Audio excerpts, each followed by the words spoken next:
This is Sociotechnica, the podcast that explains the latest tech news and what it means to you and your community. Today, we've got something special for you, which is a discussion I had on local radio about the value of homework. As a social problem, homework perhaps ranks fairly low until you remember that the way that students use technology is an introduction to the technology of the future, so we better get it right. So without further ado, please enjoy this snippet from ABC Radio Townsville, and remember, tech is a part of every day of our lives, so we better pay attention. See you soon. Pat Hessian on 6:30 ABC North Queensland. Have you tried to learn anything for yourself lately? It's one of these things that can be a challenge if you try to take on some tricky subject matter, and as you get older, well, let's be honest, it doesn't get any easier. Hopefully technology is here to save the day. It would be nice to think so. And I know, just seeing the way that my 7-year-old gets her homework, and one of the things, in fact a number of them, involve use this app for 20 minutes. A spelling app, a maths app. Use it for 20 minutes during the week at some stage. Probably should have spent a bit more time doing it with her, to be perfectly honest, which may actually be a good lead into what you're about to hear with Dr. Michael Cowling, who's a senior lecturer in educational technology with CQ University, here to discuss homework as it is in this day and age, whether that's for kids or for adults. Dr. Cowling, hello. Hi there, Pat. Happy Wednesday. Yes, happy Wednesday indeed. I had to think about it there for a second, but it's a sign of the times, I think. Anyway, today we're talking about education and technology. You're concerned that the most isn't being made of technology. In what way? Well, I think what you just described is very interesting, which is that most kids are getting given digital homework. Do this mathematics app or this spelling app on their iPad or on the computer. But that digital homework often looks a lot like regular homework. Practice problems. What's 5 plus 5? Type the 10 in the box, press the OK button. If you got it right, we give you a green tick. If you got it wrong, we give you an X. And it doesn't really use the capability of the device. So the device could help them and scaffold them through that process, could say, well, you actually thought this was 9. Let's talk a little bit about why you thought this was 9. Essentially, it could do a little bit of teaching because it's more than the textbook. The textbook had practice problems, but the device is interactive. But we found that a lot of devices don't have that, a lot of apps don't have that capability built in. It makes perfect sense as soon as you say it. I have to admit, it wouldn't have been something that crossed my mind either. So it really is an opportunity there to expand and to take it to that next step.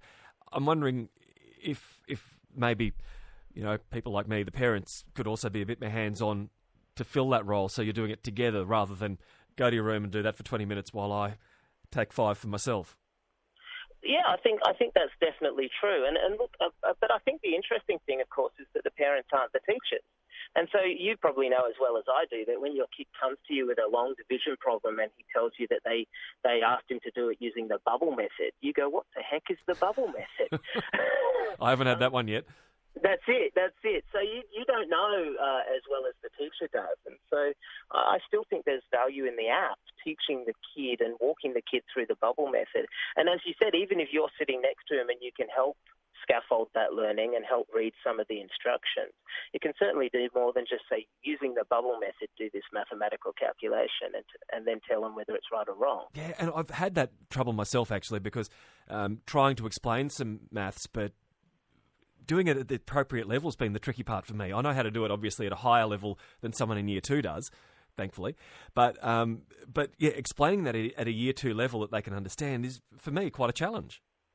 That's right, because ultimately you're not the teacher, right? And that's actually the problem I have with homework in general, is that we're sending the kids home to do work and we're expecting the parents to be the teacher or for them to teach themselves.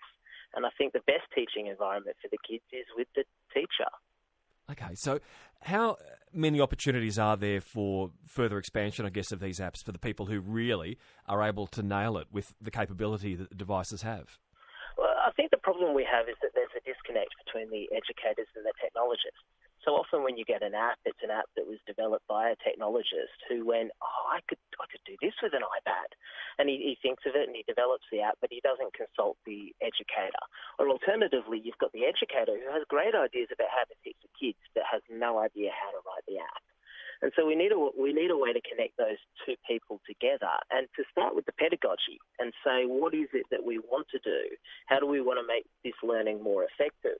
And then how can we use the technology to help us with that? How hard is it to do this, though? I'm thinking if you're going to have explanations or extra tutorials, in addition to the initial example you gave of 5 + 5 = 9, so let's talk about that. Let's talk about why you came to that answer. It sounds like that would be a lot more complicated from a programming point of view. No, I don't think it's a particularly difficult thing to program. I think the key is working out what kinds of things you want to say to the kid when they get to a 9 rather than a 10.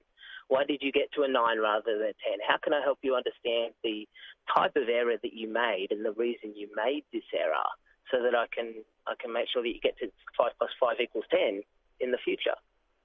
Dr. Michael Cowling, Senior Lecturer in Educational Technology at CQ University, here with you today. Does this apply across the board? I'm thinking I've been learning a second language myself, trying to, I wouldn't say master, I've been trying to get by with a bit of French. I've had in-person lessons, but I've also been using apps that are available widely and widely used from what I can gather. Could that be taken to another level as well and be useful for me? It definitely could be. I'm an academic, so I stand in a classroom teaching adult learners all the time, and sometimes the course material feels like it is essentially just the textbook or the course material lifted up and stuck into a digital app or onto a website. And so I think there are opportunities to move beyond that. One of my colleagues, actually the colleague that I wrote the article with, the conversation article, Robert Vanderberg, he says that some academics, it's like they're using a digital overhead projector for their teaching, when really what they need to be doing is thinking about this situation, this digital situation, and how best to use it. But there are good examples. You mentioned language. My wife is using Duolingo to learn Spanish. Yep, that's the one at the moment, and I actually don't mind Duolingo. I think they have a better mechanism to work out where you're up to and what you're doing successfully and not. But I think there is still room for them to have more feedback. So I think we're getting there, and it's probably more than just an OHP in an app, but maybe not quite where we would expect to be with the digital technology. Yeah, and in that particular app, which I've used, I've found that I keep making the same mistake over and over again, and I don't know why I'm making that same mistake. So that's really what you're talking about. Yes, getting that feedback. That's a great example. Getting that feedback. What is the correct connector? What is the correct pronoun to use there? And rather than just telling you it's wrong, can it come back and kind of give you some more training and instruction on the right one to use? All right. Well, I've got the fingers crossed that someone's going to crack this one wide open soon. I need all the help I can get. Dr. Cowling, thanks for your time this morning. Not a problem, Pat. Great to talk to you. Good to talk to you too. Dr. Michael Cowling, a Senior Lecturer in Educational Technology at CQ University, here with you today with 6:30 ABC North Queensland and ABC Far North.